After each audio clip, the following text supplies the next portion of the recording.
अभिवादन स्वीकार कीजिए ब्रजेश मिश्रा का और आप देखना शुरू कर चुके हैं द डिबेट। बहनों भाइयों, उत्तर प्रदेश में आज चुनाव आयोग ने अपनी प्रक्रिया को पूर्ण कर लिया है।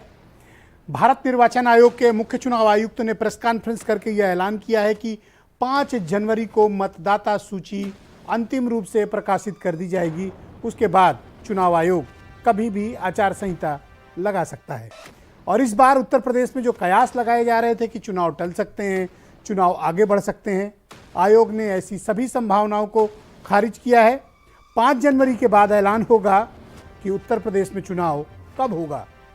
और उत्तर प्रदेश में चुनाव इस बीच होने जा रहा है जब कोविड की लहर की आहट हम सबको सुनाई दे रही है। हम इस तमाम मसलों पर आज गंभीर पर चर्चा करने वाले हैं। बहन भाइयों, आज भारत निर्वाचन आयोग ने तस्वीर साफ कर दी। उत्तर प्रदेश में समय से चुनाव होंगे। 5 जनवरी के बाद ऐलान होगा कि उत्तर प्रदेश में चुनाव कब होने जा रहा है और किस दिन होने जा रहा है, कितने फेज में होने जा रहा है।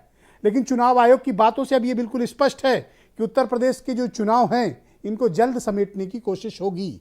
वो इस नाते होगी क्योंकि कोविड की ओमिक्रॉन लहर की संभावना और उसकी आहट के चलते ऐसा प्रतीत होता है कि पिछली बार जितने फेजेस में इलेक्शन हुए थे, इस बार उससे कम फेजेस में चुनाव होंगे और होने भी चाहिए।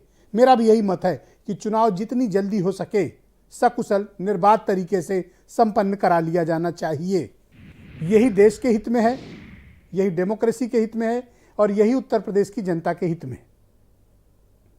क्योंकि हमारे पास कोविड की इस लहर से निपटने के लिए वक्त ज़्यादा नहीं है।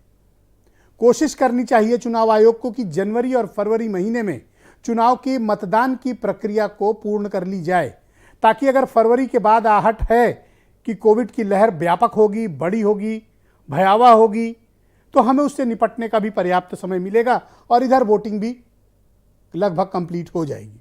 इस नाते चुनाव की इस प्रक्रिया को 3-4 फेजेस से ज़्यादा उत्तर प्रदेश में बढ़ाया नहीं जाना चाहिए।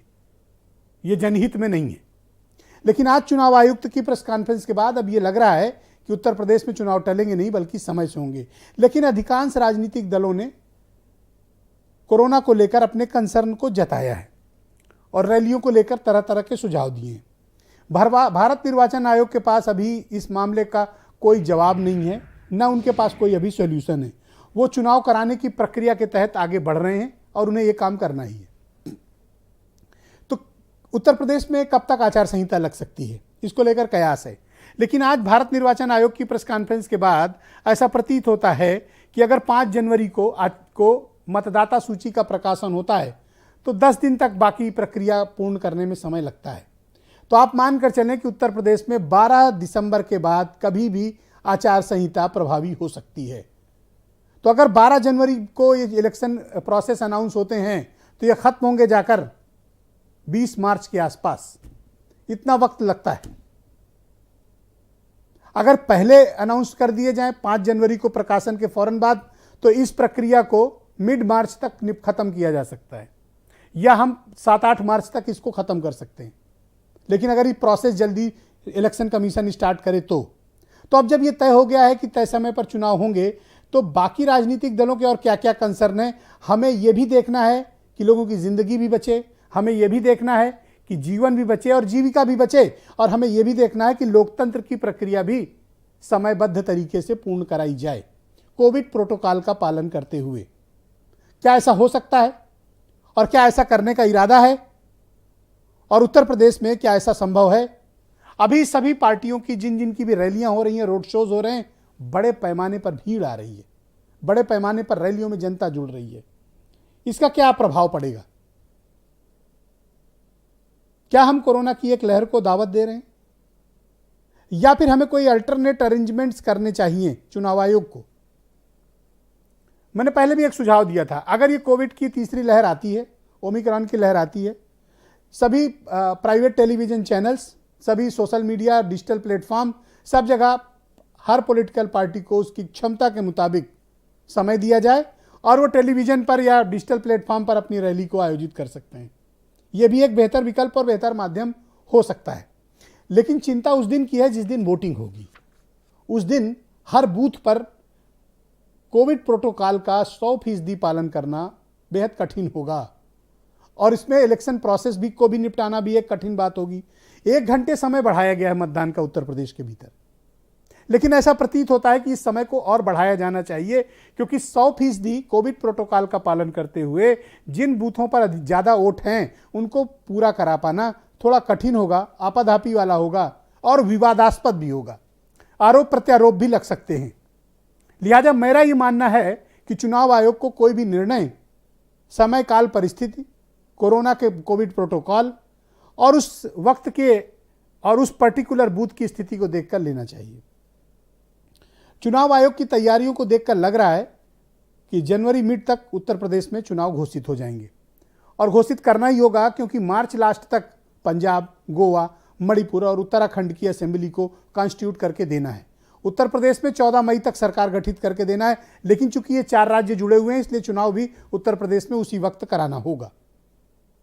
तो अब परिस्थितियां ऐसी बन गई हैं कि उत्तर प्रदेश में चुनाव अवश्य संभावी हो गया है और 5 जनवरी के बाद ऐलान हो सकता है कि कब चुनाव होने वाला है। कुछ बयान सुनिए आप। सभी दलों ने without any difference of opinion सभी ने कहा कि कोविड को ध्यान में रखते हुए समय पर चुनाव कराया जाए। और आपको जानकर खुशी होगी कि इस प्रदेश में पहली बार 80 वर्ष से अधिक आयु वर्ग के वरिष्ठ नागरिकों को, दिव्यांग मतदाताओं को और कोविड अफेक्टेड मतदाताओं को आयोग घर द्वारा घर पर ही बैठे हुए पोस्टल बैलेट की ऑप्शनल सुविधा प्रदान करेगा।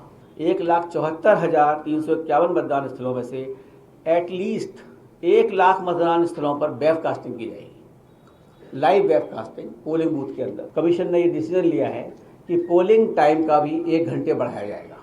जो अभी तक यहाँ पर 8 से 5 तक था उसको 1 घंटा बढ़ा दिया जाएगा, जिससे कि सोशल डिस्टेंसिंग अगर हम मेंटेन करते हैं और थोड़ा ज़्यादा टाइम लगता है तो उसको भी उसमें संज्ञान में लिया जाएगा। इस बार प्रबंध कई तरीके के किए गए, लेकिन क्या ये प्रबंध प्रभावशाली होंगे और क्या हम कोविड एप्रोप्रिएट बिहेवियर के जरिए चुनाव को संपादित करा सकेंगे? ये चुनाव आयोग के लिए एक बड़ी चुनौती होगी, क्योंकि इस तरह के रिस्ट्रिक्शंस के साथ कभी चुनाव नहीं कराए गए। हालांकि जब कोविड की लहर थी उस वक्त उत्तर प्रदेश में पंचायत के चुनाव कराए गए, नतीजा क्या हुआ सबने देखा। कोविड की लहर थी, बिहार के चुनाव कराए गए, नतीजा सबने देखा। कोविड की लहर थी, पश्चिम बंगाल में चुनाव कराए गए, नतीजा सबने देखा। मैं ईश्वर से प्रार्थना करता हूं कि ऐसी कोई स्थिति उत्तर प्रदेश में उत्पन्न ना हो, लेकिन हमें बहुत सावधानी और बहुत ही सतर्कता की यहाँ पर आवश्यकता है। संजय चौधरी है मेरे साथ, भारतीय जनता पार्टी